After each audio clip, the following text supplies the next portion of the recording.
Fala galera, beleza? Pra quem não me conhece, meu nome é Thiago Iori, eu sou instrutor de vídeo digital num cenário um pouquinho diferente, porque hoje eu vou falar com o Anderson e o Rogério, os nossos grandes amigos, as pessoas aí do arte que todo mundo já conhece. Fala aí, Anderson, fala aí, Rogério, tá tudo bem com vocês, cara?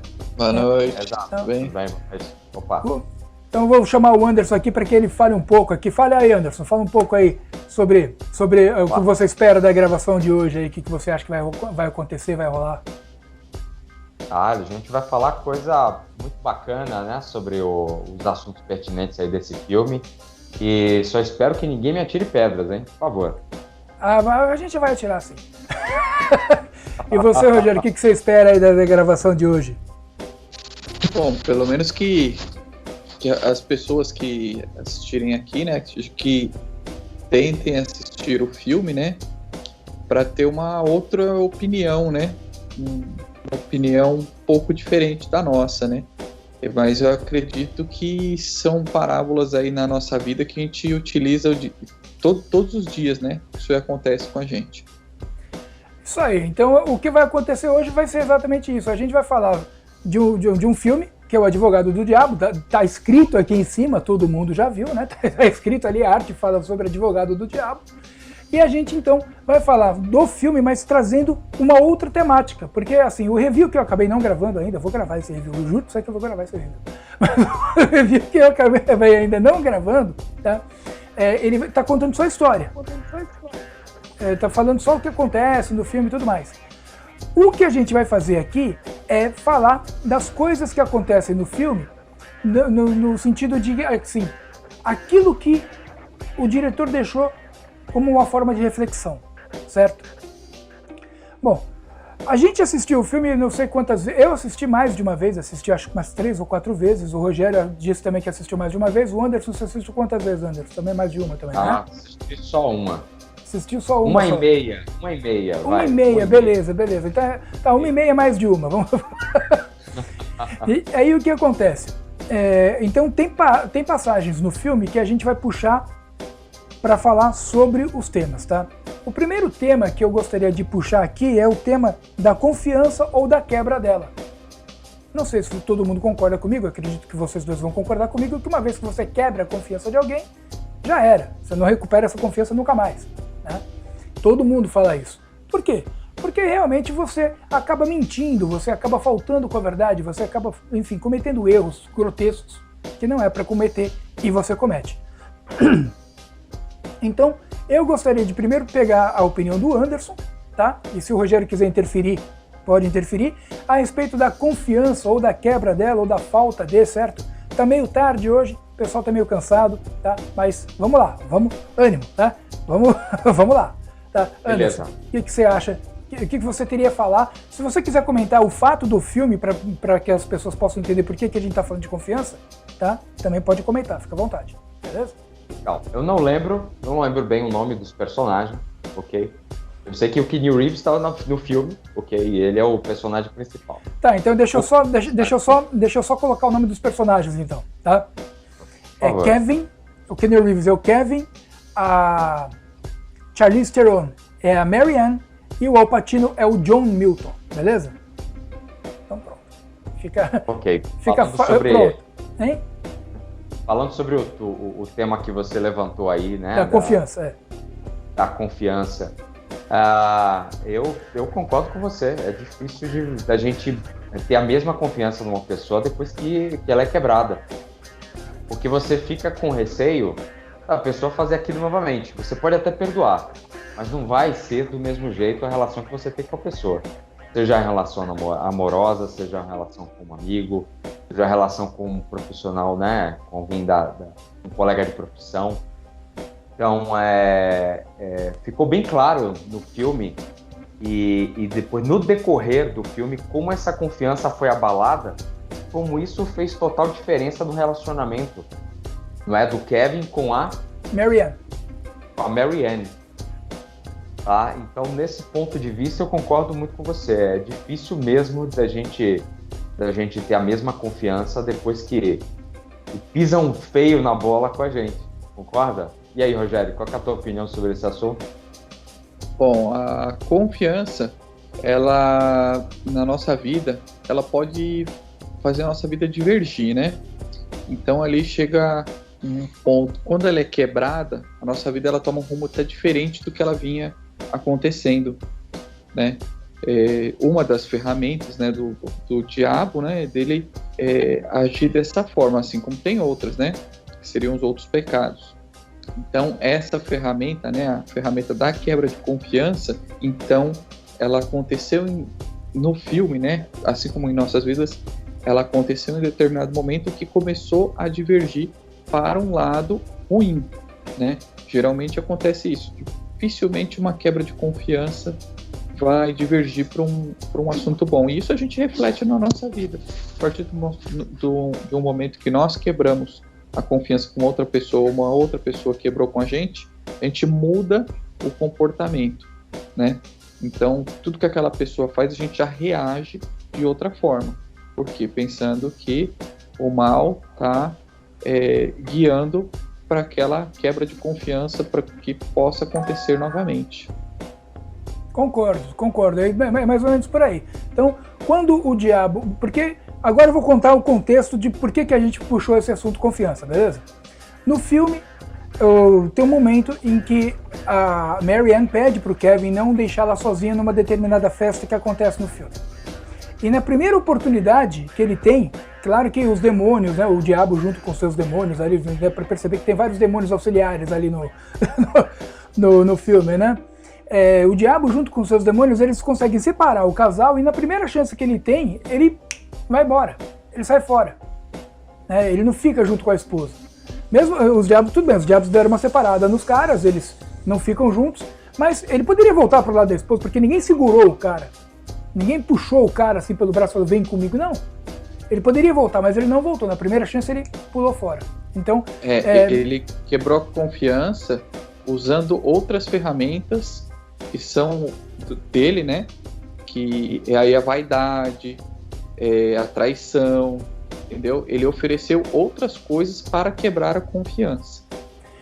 O personagem do Al Pacino, que é o John Milton, ele é o diabo e ele oferece, ele tenta o Kevin de várias formas, inclusive com a Cristabella. A Cristabella é um personagem que a gente vai falar dela depois, pelo menos eu vou falar no review. Mas a atração que ele sente por essa personagem é uma atração muito grande, uma atração física, uma atração sexual, né? E tudo isso é oferecido pelo diabo para que afaste o Kevin da Mary Ann, né? Pelo menos essa é a visão que eu tenho do caso do Kevin com a Cristabella, né? Não sei se vocês tiveram essa mesma opinião a respeito, porque aí a gente já começa também a falar da vontade do adultério. Porque, de fato, o personagem do Keanu Reeves, que é o Kevin, não trai a Mary Ann, que é o personagem da Charlize Theron. Ele não trai. Mas na hora que eles vão assim, a Mary Ann fala, faz amor comigo, e eles vão... E é uma cena bem convincente ali, certo? Só que na hora que ele tá transando com a mulher, ele vê a outra. Ele pode até não trair fisicamente, mas ele já trai no pensamento. Ele tem o desejo de ir para a cama com a outra. Não sei se vocês tiveram essa mesma sensação. Sim. Bem lembrado dessa cena. Só o fato de você substituir a imagem, né, de quem está ali com você, que faz parte, né, da tua vida, que você tenha a relação, não é, amorosa, já mostra exatamente o desejo, o pensamento e de querer que isso de fato aconteça. Tanto que durante o ato, não sei, né, como eu assisti o filme várias vezes, eu tenho muitas cenas frescas na minha cabeça. Durante o ato, ela até para e pergunta assim, onde você está? Porque ele começa a fazer algo com mais violência, algo que ela não está acostumada, e de repente ela não gosta. E aí ela pergunta, onde você está? E ele fala, eu estou aqui. Ela fala, não, você não está aqui. Ela não sente que o marido está lá com ela, entendeu?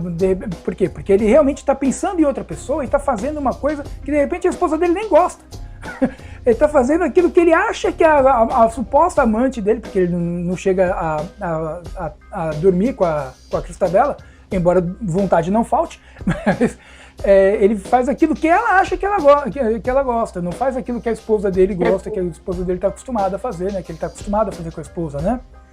Que os dois já têm uma sintonia, já tem uma certa coisa, né? E aí o cara joga tudo isso pro alto, para falar a verdade, né? Pensando mais no prazer dele do que em outra coisa. Concorda, Rogério? O Rogério tá meio quieto hoje, cara. Não, concordo, sim. É que eu acabo pensando muito mais a fundo e acabo chegando no mesmo resultado, né? Todas essas coisas que ele oferece, né? Essa traição que ele tem mental, né? Não é física. Todas assim, é uma forma de pecado, né? Mesmo você não sendo fisicamente, só de você pensar a coisa errada já é um pecado, né? Então, o diabo planta as coisas ruins e a gente, utilizando o nosso livre-arbítrio, a gente aceita aquilo que a gente poderia ter recusado, né? Mesmo sabendo que aquilo não é bom, que não vai trazer coisas boas, né?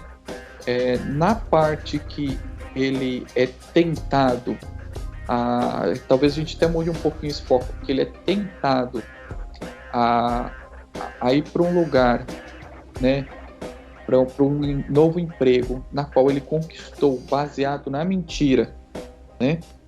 Que ele defendeu uma causa que ele sabia que o cliente dele era culpado, né? Então ali a parceira dele já tinha que saber, já tinha que estar também atenta que ele estava aceitando mais uma coisa que o Coisa Ruim ofereceu lá para ele, entendeu? Mas eu acho que nesse caso... ele ia aceitar muito mais coisa. Mas nesse caso, eu acho que aconteceu o seguinte, ele só percebeu que o cliente dele era culpado quando, eu espero que esse vídeo não tenha classificação etária, mas ele só percebeu que o cliente dele era culpado quando a menina está lá testemunhando sobre o caso de abuso, né, que o professor cometeu com ela. Quando o professor abriu a braguilha, ele meteu a mão por dentro da calça. Foi aí que ele percebeu que o professor era culpado. Até então ele achava que o cliente dele podia ser inocente, sim. Só que a hora que a menina começa a entrar em detalhes da forma do estupro, vamos botar isso, eu acho que ele chegou a atrasar com a menina, né? Não sei, pelo menos foi o que deu a entender, né? A hora que a menina começou a entrar em detalhes, o cara me abre a braguilha e mete a mão por dentro da calça. Aí é que o cara percebe que ele é culpado, tanto que ele pede um recesso e fala, não põe a mão em mim, né? Você mentiu pra mim. É nesse momento que você percebe que ele... Aí é que a corrupção acontece. Quando ele tá no banheiro e tem a ideia de desacreditar a menina. Certo? Lá nos Estados Unidos, eu não sei como funciona, né? Eu não terminei o curso de Direito aqui no Brasil, mas eu vejo muito filme norte-americano. E lá nos Estados Unidos... Chegou um jornalista lá no banheiro e provocou ele. Sim, o jornalista, aquele jornalista, no final a gente descobre quem ele é. Mas ele tem a ideia de desacreditar a menina, porque lá nos Estados Unidos, que nem eu falei, eu não fiz direito, eu comecei a estudar direito aqui, ou melhor, lá em São Paulo, mas não terminei o curso. Mas eu vejo muito filme norte-americano. Eu sei que lá nos Estados Unidos, quando a pessoa que tá dando depoimento, ela é desacreditada, o depoimento dela não vale mais. Quando você prova que a pessoa está mentindo ali no tribunal, mesmo ela dizendo a verdade pura. Exatamente, quebrou a confiança, aquela coisa da confiança, voltamos à confiança. Então, quando prova que a pessoa está mentindo, o testemunho dela não vale mais. E foi aí que ele ganhou a causa, certo? Porque ele provou que a menina era uma mentirosa. Por isso que ele tirou o professor que come criancinha, eu vou botar assim, tá? Pra ficar mais bonito, tá? Professor que come criancinha, tipo o Lobo Mau. A gente é um assunto pesado. A gente falou desde o começo que o filme Advogado do Diabo era um filme pesado, certo? Todo mundo aqui concorda, não concorda que o filme Advogado do Diabo é um filme pesado? É um filme que ele é realmente, assim, a classificação etária dele é de 18 anos, eu estava procurando aqui na internet quais são os critérios que a gente usa aqui no nosso país, né, por conta da Ancine, que é a Agência Nacional de Cinema, quais são os critérios que a gente usa para poder classificar um filme em alguma idade. E tem algumas cenas no filme do Advogado do Diabo que claramente classifica o filme como não recomendado para menores de 18 anos. Tá? Então, se não tivesse o suicídio, por exemplo, só se não tivesse o suicídio, já poderia ser para 16. Só o suicídio ali já botou o negócio para... Podia não ter nenhuma cena pesada, que tem cena pesada pra caralho. Mas não, podia não ter nenhuma. Se tivesse o suicídio, já ia para 18.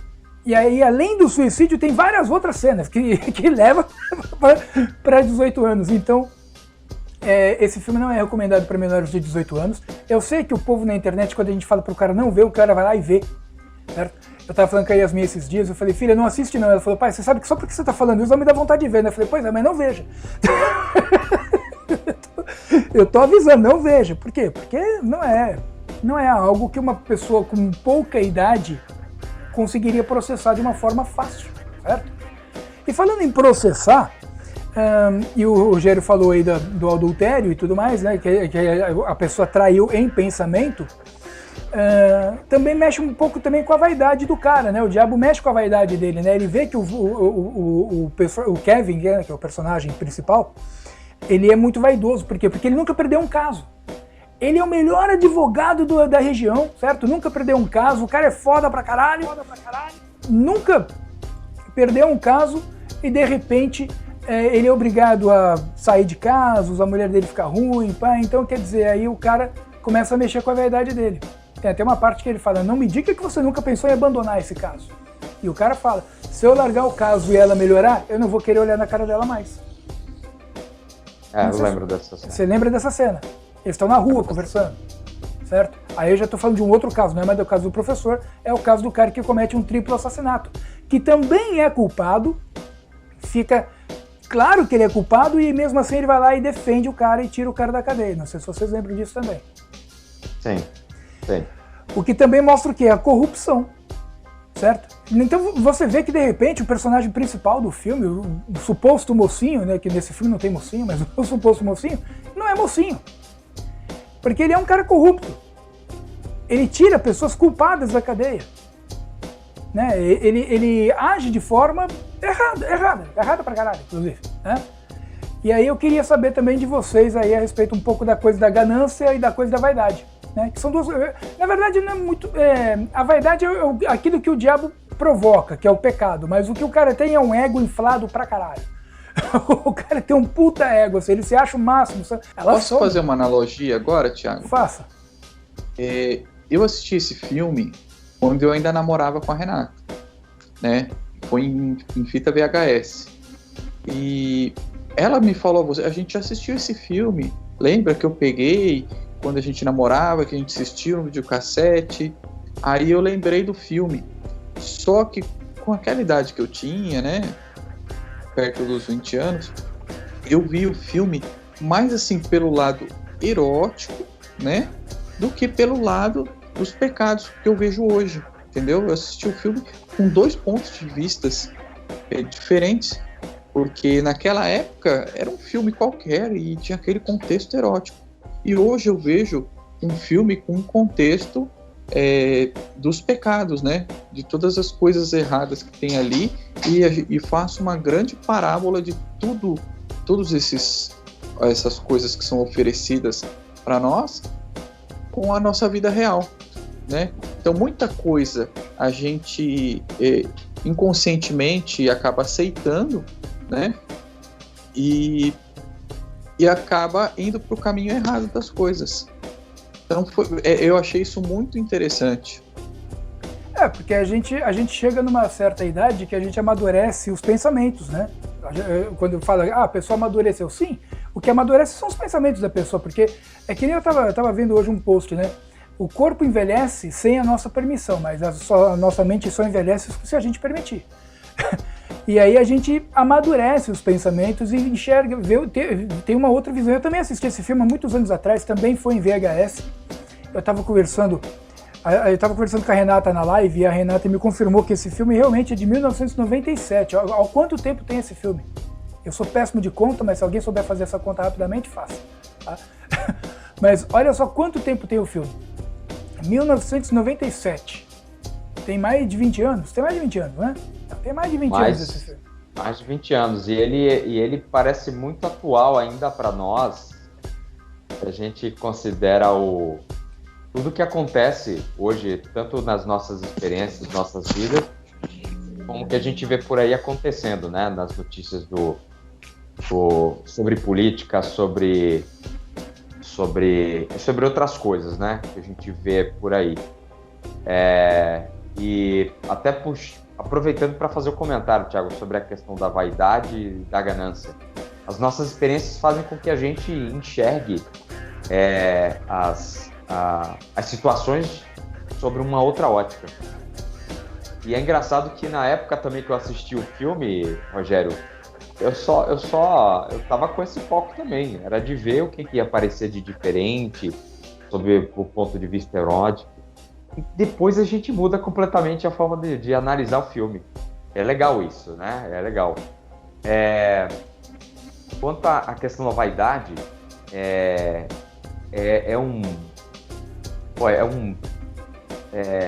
complicado. É complicado. É filho da mãe. Porque a gente é vaidoso, cara, não tem jeito, né, cara? Ok, nós somos. Cada um tem o seu grau de vaidade em relação a alguma coisa. Mas no filme, ele abriu mão de cuidar da pessoa que era mais importante na vida dele para amaciar o ego dele. Não é? Como se fosse um lutador de MMA que não pode perder de jeito algum, porque aquilo vai comprometer os contratos que ele tem, vai perder o cinturão que ele tem. Fiz uma analogia diferente aí, tá? É não abrir mão daquilo que você é bom de fazer e aquilo pode te comprometer de alguma forma. Isso pelo menos você tem na sua cabeça. Quando você passa a entender que aquilo vai influenciar na opinião das outras pessoas em relação a você, certo? Pelo menos eu tive essa compreensão quando eu vi essa cena. E em relação à ganância, vocês com certeza já viram pessoas comentando sobre misturando ou confundindo ganância com ambição. São duas coisas eu acho distintas, legal concordo a gente também. abordar isso. Eu acho legal a gente abordar isso, fazer essa comparação. Ganhar, aquele que é vaidoso quer ganhar sempre, quer sempre estar entre os primeiros, sempre o maioral. O ganancioso, né, você diz, né? Exato. Agora a gente, quando leva a esportes ou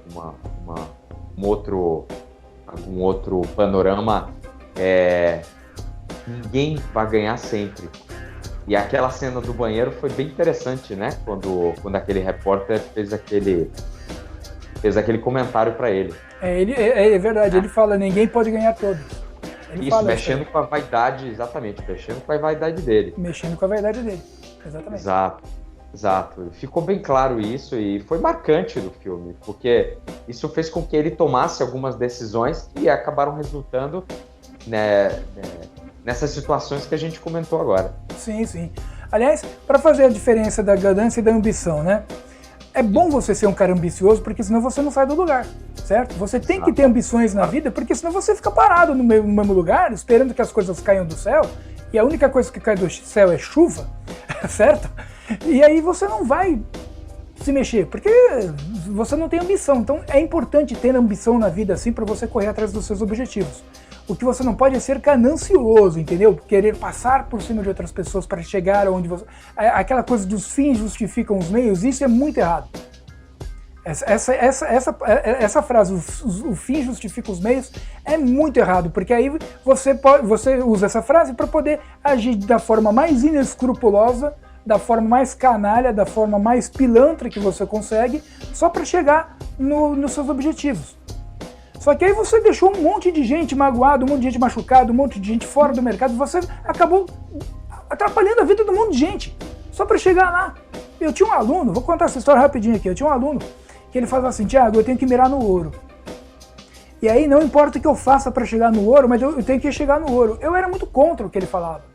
E eu falava para ele, tá, mas e se você no meio do caminho, sei lá, machucar alguém, matar alguém? Eu falei, cara, o importante é chegar no ouro. Eu falei, não, o importante é você chegar no ouro da forma correta.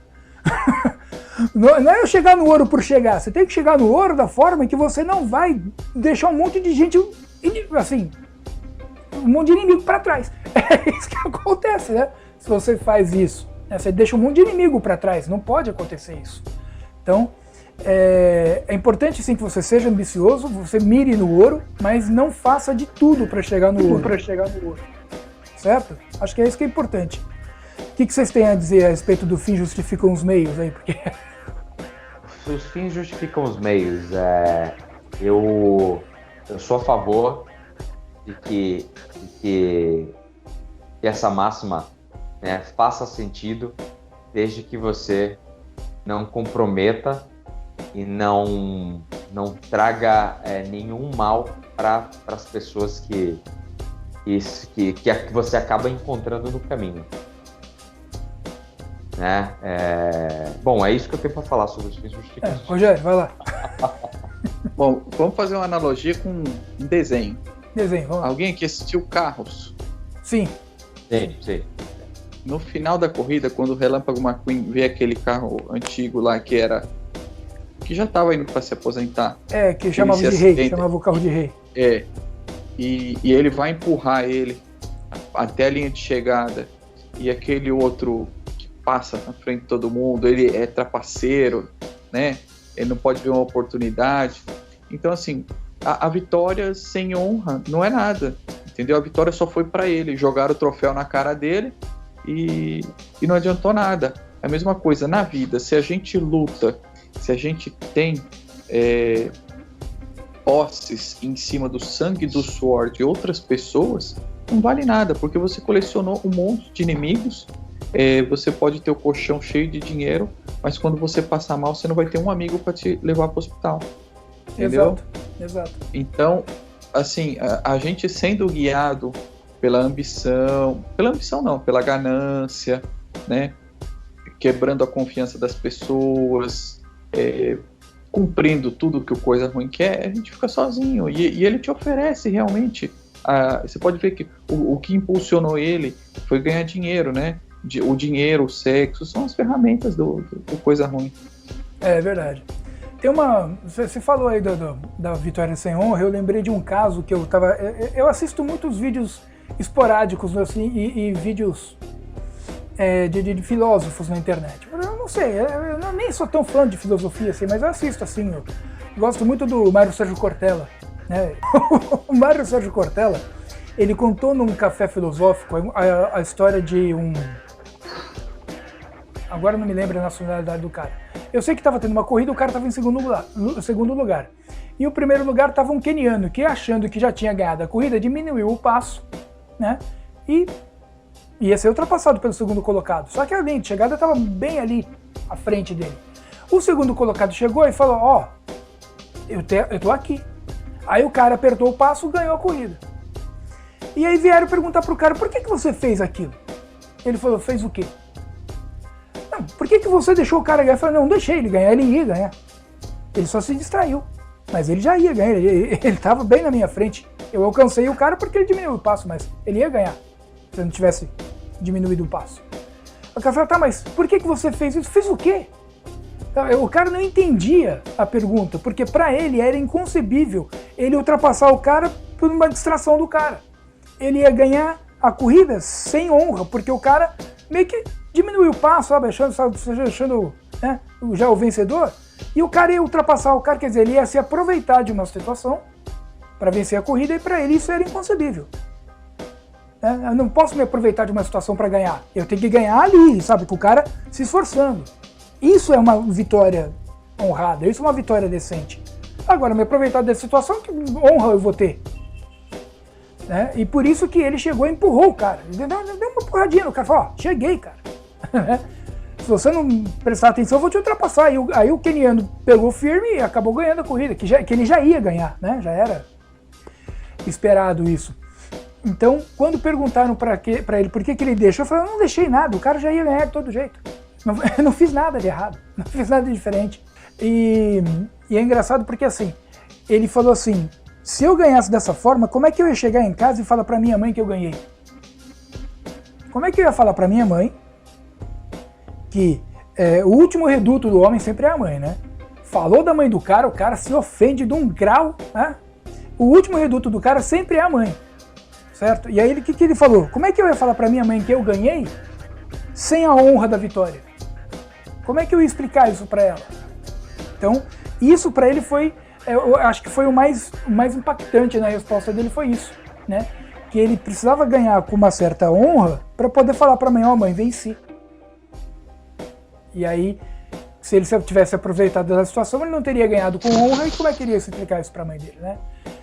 Então, o que o Rogério falou me fez lembrar dessa historinha, né? Eu sei que eu falo muito mais que vocês dois, mas é que eu lembrei da história e quis compartilhar aqui com vocês.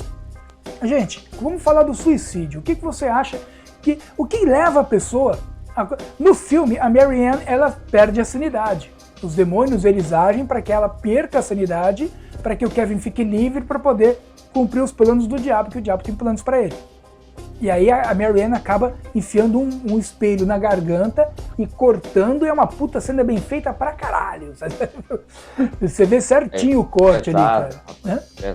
Pesada, mas, pô, uma cena, artisticamente falando, muito bem feita. Você vê certinho o corte, assim, se você estiver imersivo na história, você fica chocado. Se você assistir do jeito que eu assisto, que a maioria das coisas que eu sempre assisto pelo ponto de vista artístico, e do ponto de vista técnico e tudo mais, uma puta cena bem feita, né? Você vê certinho, assim, parece que ela realmente... Cara, sensacional. Que nem o Rogério falou, quem tiver mais de 18 e tiver a chance, veja o filme, porque ele é muito bom mesmo. Bom, suicídio. O que leva uma pessoa a se suicidar? Rogério, você que é um cara religioso, quero a sua opinião primeiro, depois o Anderson fala. Desespero. Há um desespero tão grande, uma dor tão grande, que a pessoa, assim, ela às vezes comete o suicídio e ela nem liga se ela... A dor dela é tão grande que ela não liga se ela vai levar mais alguma pessoa, ou seja... Quando ela pega um carro e se joga na frente de outro carro, ela não liga se ela vai matar uma família inteira, né?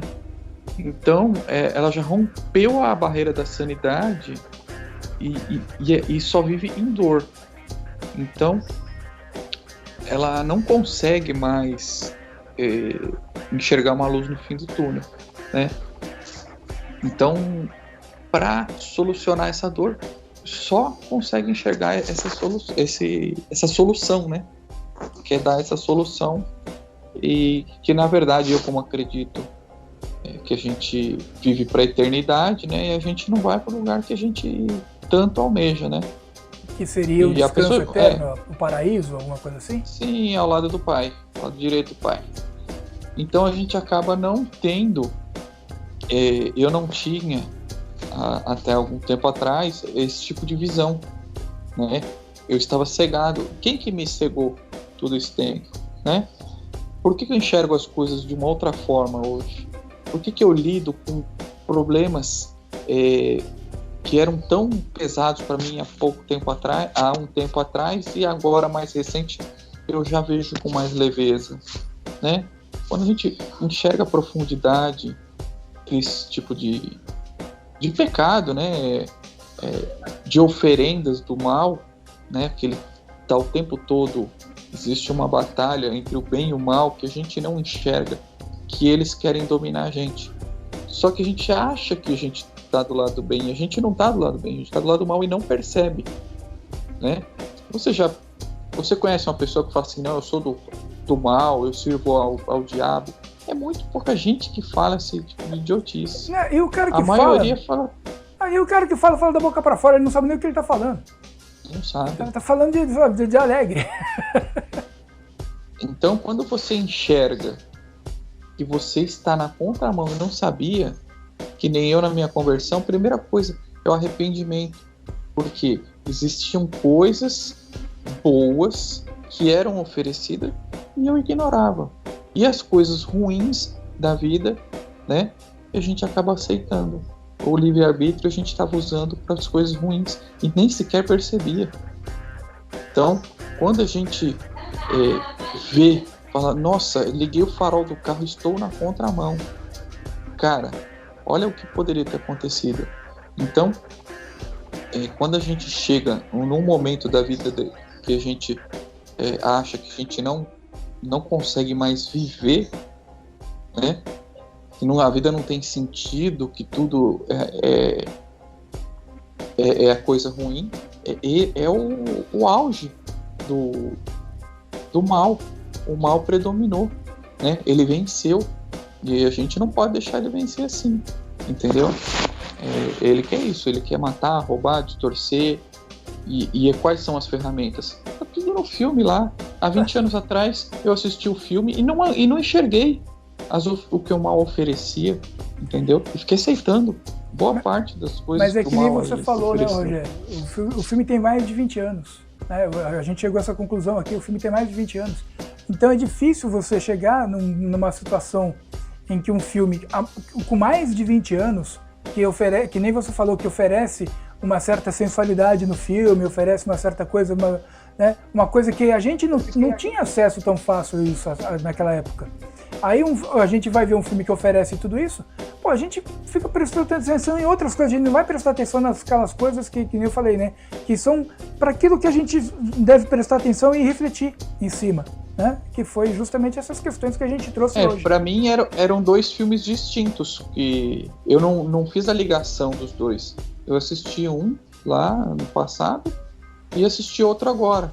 Então eu tive interpretações diferentes do mesmo filme, ou seja, porque eu estava em dois momentos diferentes da minha vida, né? Então, quando a gente não enxerga as coisas, que nem ela estava lá, ela estava enxergando só coisas ruins, não estava? Ela Sim. enxergou a moça lá como uma cara de monstro, Sim. né? Então ela só estava enxergando o lado ruim da coisa, né? Esse é o nosso problema, a gente ser negativo, né? É muito negativo, a gente não ser grato pela própria vida, pelo tudo que tem, pela nossa família. A gente fala, pô, mas eu não tenho aquela casa que eu queria, pô, mas eu não estou morando na rua, ou ele não tem aquele carro lindo, maravilhoso, possante, pô, mas eu não estou a pé, né? Pô, mas eu não sou amado, eu me sinto na solidão. Pô, mas você tem um pai, você tem uma mãe, você tem uma irmã, né? A gente, às vezes, é muito ingrato com as coisas que a gente tem, porque se Deus deu isso para nós, é porque se a gente tivesse mais do que isso, seria ruim. É o excesso de liberdade. Foi o que aconteceu no filme. Sim. Quando a gente tem excesso das coisas, é ruim, né? Se a gente comer um pouquinho de sal na comida é uma coisa, se a gente comer sal em excesso, aí vai ficar ruim, né? A gente vai ter problemas, né? Que nem o veneno em dose pequena é remédio, tomar em dose grande a gente morre. Mas eu ainda acho que veneno é veneno em qualquer dose, entendeu? É que nem a sua Coca-Cola aí, ó. Sua Coca-Cola é veneno. Eu sei. Pior que eu sei, mas eu adoro. Não tem problema. Anderson, você que não é um cara religioso, o que falaria do suicídio? Então, eu sou religioso, mas eu acabo abordando de outras formas. Sim, você então, entendeu o que assim, eu quis dizer, vai? Ok. Vamos lá. Sabemos que o índice de suicídio entre jovens é gigante, é enorme, e ocorre exatamente quando, do ponto de vista clínico, né? A pessoa passa a não ver sentido mais em viver, em estar lá entre as pessoas, em não ver o sentido, não dá valor para as coisas que ela tem. E hoje a gente percebe, foi até tema do nosso outro encontro que discutimos aqui sobre um outro assunto. A gente percebe a valorização de você ter likes na sua rede social, de você ser bem visto pelos colegas da escola, ou pelas pessoas do trabalho, ou das pessoas da família não darem valor para o que você faz, para o que você tem. Então, a vida passa a não ter sentido para essas pessoas, e aí o suicídio passa a ser uma fuga. E aí essa fuga, ela é cheia de egoísmo, cheia de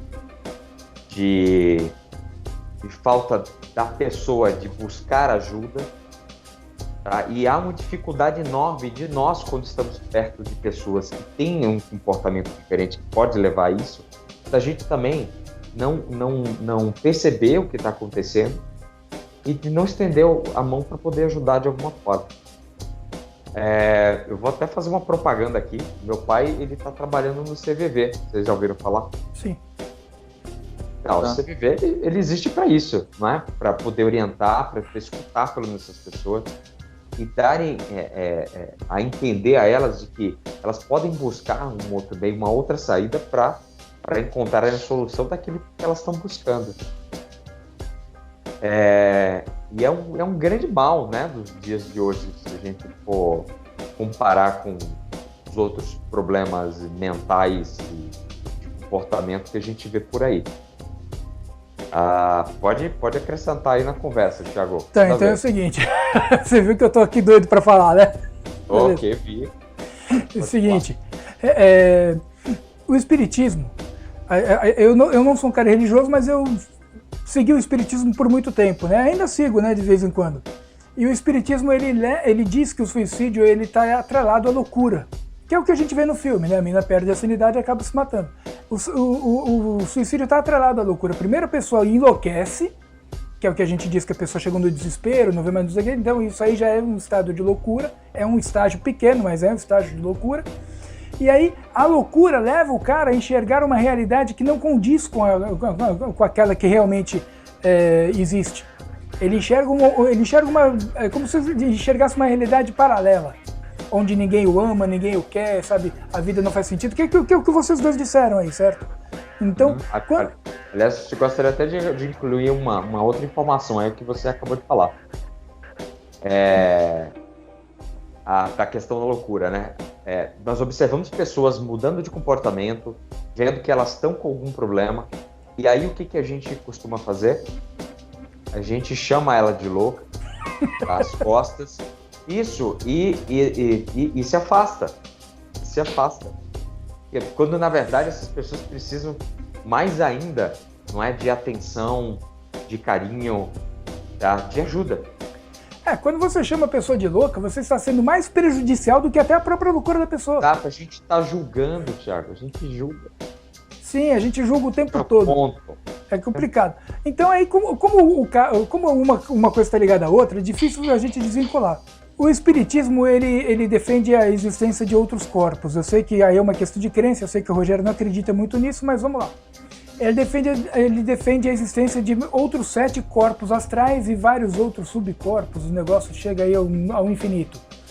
Um dos corpos, aliás, 2 corpos, são os corpos que você passa do estágio inferior para o estágio superior, são os corpos mentais. Você tem um mental inferior e você tem um mental superior. O que é o mental superior? É você ter bons pensamentos, você ser grato a tudo que o Rogério falou, é você entender a vida, compreender as coisas e tudo mais. O que é o mental inferior? São os nossos desejos e as nossas paixões. A coisa mais difícil que tem é você ultrapassar esses desejos e paixões para chegar no mental superior. É a coisa mais difícil que tem, porque quando vamos supor, você tá lá meditando, não sei o que, aí você sobe, lá, bum, chegou no mental inferior, você esbarra nos seus desejos e nas suas paixões. Não é a paixão mundana, não é o desejo do mundo, não, é o seu desejo e a sua paixão, e é aí que pega. Porque você não, de repente, não está pronto. Eu confesso que eu não sou um ser iluminado e não abriria a mão de certas coisas. E muita gente é assim. O cara não está pronto para abrir mão de alguns desejos e algumas paixões para poder chegar à plenitude, digamos assim. E aí o cara esbarra, ele chega no mental inferior e ali ele para. A maioria das pessoas que estão em busca aí do Nirvana, saca? E não estou falando da banda de rock, não. Estou falando daquele Nirvana indiano, certo? A maioria das pessoas que estão em busca do Nirvana, quando chegam no mental inferior, eles empacam ali. Porque ali tem os desejos e as paixões do cara. E ele não quer abrir mão para poder continuar a sua evolução espiritual, certo? E... Bom, eu só queria trazer essa informação e queria saber a opinião de vocês a respeito dessa coisa, né? Primeiro, se você acredita ou não, embora eu já saiba mais ou menos a resposta dos dois, mas primeiro, se você acredita ou não nessas coisas, e se você se acha pronto, ou então você acredita que um dia você abriria mão dessas coisas para poder evoluir espiritualmente, né? Aquele que começar a falar primeiro vai para a tela grande. Posso falar, velho? Pode falar. Quando você falou de mental inferior, Thiago, eu eu já relacionei com uma questão da acomodação. Né? Isso leva as pessoas à acomodação, porque estão dentro do que é confortável para elas. E aí está ligado diretamente à questão da ambição. Você só é ambicioso se você sai da sua zona de conforto, correto? Sim. E aí, fazendo o link, né, com o que você acabou de falar aí. Bom, é isso que eu tinha para acrescentar. Não, beleza. Beleza. Da zona de conforto e acomodação, beleza. Tem alguma coisa para acrescentar, Rogério? Cara, eu nunca tinha ouvido falar nesse tipo de analogia, cara. Pra mim é uma coisa bem nova, assim. Eu preciso digerir isso pra poder ter uma opinião, cara. Eu acho até interessante depois fora a gente conversar. Eu nunca pensei dessa forma, não. Porque a maioria das pessoas, o que acontece? A busca da evolução espiritual, né? O cara tem que, de vez em quando, é por isso que Buda, esses caras, todos eles evoluíram, ascensionaram. O pai não eram caras muito preocupados com a matéria, justamente por causa disso. Porque para você chegar num estágio evolutivo, espiritual, não sei o quê, e não ceder às tentações do diabo, não cair na loucura, não cair no suicídio, não cair no fim justificam os meios, não cair em todas essas coisas ruins que a gente citou aqui no vídeo, a pessoa teria que abrir mão de certos desejos, de certas paixões, para poder chegar num lugar, digamos, espiritualmente mais evoluído. E continuar a sua evolução. É muito difícil a pessoa abrir mão dessas coisas. Porque, que nem eu falei, são as suas paixões e os seus desejos. Não é assim, não é que quando eu chegar no meu mental inferior eu vou ter os desejos do Anderson. Não, eu vou ter os meus. E lá estão as minhas paixões, as coisas que eu amo. E isso também inclui coisas materiais, certo? É difícil a gente abrir mão das coisas, mas no final das contas, o caminho espiritual, o caminho da evolução espiritual, para que a gente não caia nas armadilhas do inimigo, é você abrir mão de certas coisas materiais para poder buscar um outro tipo de evolução. Mas mas é que nem eu falei, entendeu? É uma questão de crença. Você pode acreditar, você pode não acreditar. É complicado, mexer com crença é difícil. Eu sempre falo que mexer com crença é igual mexer com fanático político ou religioso. Eu tenho um certo medo dessas pessoas, entendeu? Que o cara fala assim, você tá errado. Como é que você sabe que eu tô errado? Você já chegou do outro lado para saber se eu tô errado? Você já morreu e já chegou lá do lado de Deus ou do lado de quem quer que seja para saber se eu tô errado ou não? Você acredita nisso, eu acredito em outra coisa. Thiago, quando a gente começa a julgar e querer impor o que a gente acredita para os outros, a gente fecha qualquer canal de você aprender um pouco mais sobre o que eu acredito e você aprender um pouco mais sobre o que você... E eu aprender um pouco mais sobre o que você acredita. A gente fecha o canal de comunicação. Fecha o canal de comunicação e aí já demonstra um comportamento de fanatismo. Sim. E aí deixa de ter razão qualquer coisa que você fala quando você mostra esse comportamento. Seja político, religioso, seja em relação ao futebol, em relação a qualquer outro tema. Então, deixa de ter razão de conversar com alguém assim. Eu particularmente... Não tem lógica discutir com uma pessoa que não está aberta a mudar de opinião. Né? Eu adoto isso já há um bom tempo na minha vida. Quando você vê que a pessoa que você está ali conversando, seja de qualquer motivo, ela não está disposta a te escutar, né, para ver as possibilidades de assumir o próprio erro, o próprio comportamento que possa estar errado, não, a pessoa, o ego, ela está tão no auge que ela passa por cima de tudo e de todos, né? Eu tô certo, você fica quieto, a minha opinião é que vale, você cala a boca, entendeu? Então eu economizo saliva. Na minha vida eu economizo saliva. Porque não chega a lugar nenhum, desgasta relacionamento e para pessoas de bom senso, ela nunca vence, né? Sempre o ignorante pode levar a vantagem sobre ele mesmo. Eu tenho um tio tio Guilherme. A gente não tinha o melhor relacionamento do mundo, mas ele era um cara absurdamente inteligente. E eu aprendi uma coisa com ele, que isso eu vou levar para o resto da vida. Sempre que alguém discutia com ele, eu contava uma história assim, ele contava a mesma história. Ele falava assim, foi um repórter entrevistar um caipira que tinha mais de 100 anos e não parecia que tinha nem 80. E aí ele chegou lá e perguntou, qual é o segredo da longevidade? E o cara falou assim, eu não discuto com ninguém. Aí o repórter, para tirar a dúvida, falou, quer saber, eu vou pegar esse caipira, eu vou escanear esse cara. Ele falou, rapaz, olha que interessante, esse rio, ele corre para cima, não para baixo. Aí o caipira falou, não, senhor, vai me desculpar, mas esse rio corre para baixo. Não, ele corre para cima. O caipira olhou, parou. O senhor só que nunca tinha reparado, não, ele corre para cima mesmo. Acabou a discussão. Acabou a discussão. É aquela coisa, entrega o ouro pro cara, entrega o troféu, ó, você venceu, pronto, acabou. Troféu idiota é seu. Exatamente, o troféu idiota é seu, pode levar. Né? Então, isso é um ensinamento que o tio Guilherme me passou e eu vou levar para a vida inteira, certo? Quando você vê que não vai dar para ganhar a discussão porque o cara não muda a opinião dele, e uma característica de pessoas inteligentes é mudar de opinião dependendo do argumento que ela escuta. Isso é característica de inteligência. Você consegue mudar de opinião baseado em argumentos que realmente te convençam. Não, é porque você tem personalidade fraca, não é? Você vê isso, você não tem opinião própria. Qualquer um que fala as coisas pra você, você muda. Você é piolho, você vai pela cabeça dos outros. Não é assim, não, Thiago? Você não é inteligente, não. Não tem opinião formada. Não, mas é aí que tá, né?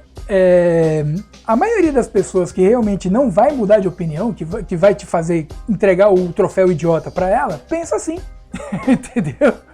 Ela fala assim, não, é que nem você falou, não, tem que ser firme nas suas convicções. Bom, uma coisa é convicção, outra coisa é opinião, certo?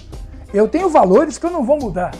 Eu tenho valores pessoais que eu vim, assim, formando desde moleque, com tudo que meus pais me passaram, experiências que eu vivi e tudo mais, que eu criei valores pessoais que eu não vou mudar nunca. Já tenho 43 anos, irmão. Eu não vou mudar valor pessoal agora.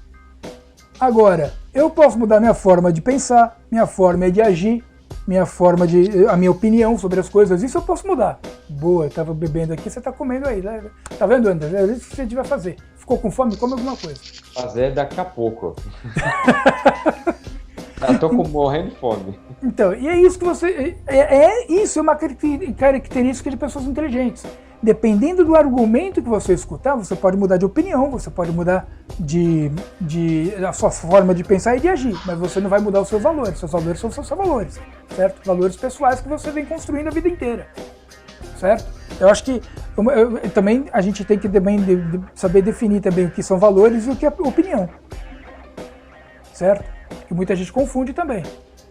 O que é valor e o que é opinião. Opinião é uma coisa, a ideia que eu tenho a respeito de alguma situação específica. Valores são diretrizes que eu sigo para poder tomar qualquer decisão na minha vida que não vá ferir a minha forma de ser. Isso são valores. São diretrizes para que você possa seguir tomando decisões que não vão te atrapalhar, certo? Opinião não. Opinião é uma ideia que eu tenho a respeito de alguma situação específica. Acho que é bom a gente deixar isso claro também, porque senão, né, a galera do mimimi costuma confundir essas coisas. E é bom a gente deixar claro o que é cada coisa, para que não venha, sabe, a militância do mimimi, que é uma bronca do politicamente correto. E isso eu não vou cortar, eu vou deixar no ar, porque eu quero que as pessoas saibam que eu não gosto do politicamente correto. Na minha opinião, o politicamente correto acabou com a liberdade de expressão. Eu vou falar isso sempre. Sempre que eu tiver alguma chance, eu vou falar. Porque você não pode mais falar o que você pensa, porque vai ofender, sei lá, Beltrano, Fulano, Ciclano. É problema do cara se ele se ofender. Eu não estou citando o nome dele, eu estou falando de uma situação, de uma opinião minha. Se o cara se ofender, porque o carapuça serviu. Eu não vou me desculpar com uma pessoa que se colocou na situação de vítima. Não, desculpa. Sabe quando a gente deve pedir desculpa? Outra coisa que eu aprendi também nos meus poucos 43 anos de vida. A gente só pede desculpa quando a gente se arrepende de ter feito algo. A desculpa vem do arrependimento. Você se arrependeu Aí você pede desculpa. Você não vai pedir desculpa porque você ofendeu alguém. Se você ofendeu alguém, às vezes a sua intenção é essa. Às vezes eu quero ofender a pessoa. Eu tô puto com a pessoa, eu falo, vou dar uma indireta que vou ofender o cara de propósito. Às vezes é essa a minha intenção, você não sabe. Agora, se eu me arrepender, aí eu devo o quê? Desculpas pra pessoa. Porque eu me arrependi de ter ofendido. É diferente. Eu acho que a desculpa vem do arrependimento. Concorda? Vamos ver qual é o primeiro. O Rogério não vai falar que ele tá de boca cheia, Anderson. Você perguntou com corda, eu falo sem corda. Você não acha que vem do arrependimento? Não, Thiago, assim, do ponto de vista que você colocou, ok, quando a gente se arrepende, a gente pede desculpa. Concordo com você, nesse sentido. Mas a gente sempre tem que tomar cuidado, porque dependendo da opinião, dependendo do que a gente fala, sabe que pode ofender alguém, mas aí a gente é por isso que a gente tem que pensar antes de falar, pô, é isso. Tudo bem. Eu mesmo estando certo, eu peço desculpa para restabelecer o canal de comunicação. Aliás, é muito inteligente fazer isso. Entendeu? Eu sei que eu tô certo, sim, qualquer assunto, né? Assim, eu chego assim e falo, ó, você desculpa, né? Por ofender a opinião errada da pessoa, né? Você não precisa falar o porquê. Ó, desculpa, mas, né? Para restabelecer o canal de comunicação que ali estava cessado. Eu já penso diferente um pouquinho, eu acho que deu para perceber, né? Porque eu acho que é assim, se eu, de repente, depende também do ambiente e da pessoa. Tudo é uma questão de ponto de vista, certo? E meu amigo Anderson adora falar questão de bom senso, então, questão de ponto de vista também. Por quê? Se for num ambiente de trabalho e aquela pessoa for uma pessoa que eu precise lidar com ela todos os dias, diariamente, não sei o quê, aí é inteligente você chegar e manter os ânimos mais, né? Baixar a animosidade ali, porque você depende daquela pessoa para você trabalhar, certo? Então, neste caso específico, ok, pediria desculpa, mas se for de repente uma discussão acalorada, sei lá, com pessoas às quais eu não precise da colaboração dela para poder chegar no meu trabalho e trabalhar, por exemplo, desculpa, bicho, mas assim, a sua opinião é a sua opinião, minha opinião é a minha opinião, eu respeito a sua desde que você respeite a minha. Se você não respeita a minha, eu não vou respeitar a sua e acabou. Entendeu? Uma via de mão dupla, né? Porque, Anderson, vamos supor, a gente já teve algumas discussões aqui a respeito de alguns assuntos aqui que não vem ao caso falar, mas você sabe do que eu tô falando. A gente chegou a discutir no Telegram, o Rogério até falou que daria temas interessantes se a gente pegasse aquelas conversas, que eu já apaguei tudo já. Mas se a gente pegasse essas conversas do Telegram e fizesse um vídeo sobre isso. Mas, no final, o que a gente fez? A gente parou e um respeitou a opinião do outro. Não foi isso? A gente seguiu o quê? O bom senso. Você pensa daquela forma, eu penso diferente e ponto. Certo? Não vamos abalar a amizade por causa disso. Não é motivo. Assim como não tem motivo de abalar a amizade por nenhum tipo de discussão do mundo, né? Então, gente, esse aqui foi a nossa discussão, aqui foi o nosso bate-papo. Não foi bem uma discussão, não foi mais um bate-papo, né, a respeito do filme Advogado do Diabo, onde a gente acabou saindo um pouquinho do tema, mas falamos coisas que eu acho que são pertinentes e vai dar pra, assim, todo mundo se divertir e todo mundo gostar do vídeo, beleza? Agradeço a presença do Anderson, agradeço a presença do Rogério. Se vocês tiverem alguma consideração final para fazer, só para falar um tchau, alguma coisa assim, tá? Fica à vontade. Tem alguma consideração final, Anderson? Obrigado, tá, pelo convite para participar de mais um programa. As discussões sempre rendem pontos de vista diferentes e sempre agrega para a gente, não é? Porque apesar da gente ter uma ideia do ponto de vista de cada um, colaborar com a nossa opinião é bom demais. Isso aí, Rogério. Também agradecer o convite, ao espaço, né, que você cedeu aqui para nós, né, e a gente poder levar um pouquinho da luz da nossa vida para alguém. Talvez a gente possa estar ajudando alguém que a gente nem saiba, talvez no futuro, né, alguém veja esse vídeo aqui e possa estar dando uma luzinha, ajudando alguém aí, tá bom? Beleza, então. Então, eu agradeço a presença de vocês, tá? É sempre um prazer conversar com vocês. A gente, em janeiro, no dia 16 de janeiro, não sei se vocês vão lembrar disso, mas no dia 16 de janeiro a gente fez o Arte Debate. E não saiu do jeito que eu gostaria que saísse. E eu fiz um vídeo dizendo que, quando eu coloquei que o Arte Debate tinha acabado, eu fiz um vídeo dizendo que talvez voltasse em maio. E por uma incrível coincidência, voltou em maio, né? A gente começou com Arte Fala Sobre em maio, foi coincidência, a gente não tinha planejado nem nada disso. E agora, eu acho que a gente acertou o formato do programa, uma coisa que a gente não tinha acertado antes, agora acho que a gente acertou.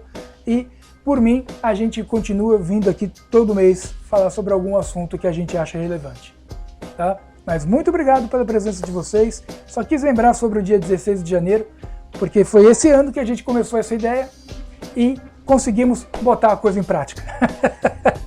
Beleza, é isso. Beleza? Aí. Vamos em frente. Galera, muito obrigado. Valeu. Obrigado, Rogério. Até mais. Gente, muito obrigado a vocês também que assistiram o vídeo até aqui, tá? Fico muito feliz que todos vocês aí participaram. E não se esqueça de se inscrever no canal se ainda não é inscrito e deixar aqui nos comentários alguma coisa que você gostaria que a gente conversasse aqui no canal, beleza? Um grande abraço, fiquem com Deus e até a próxima.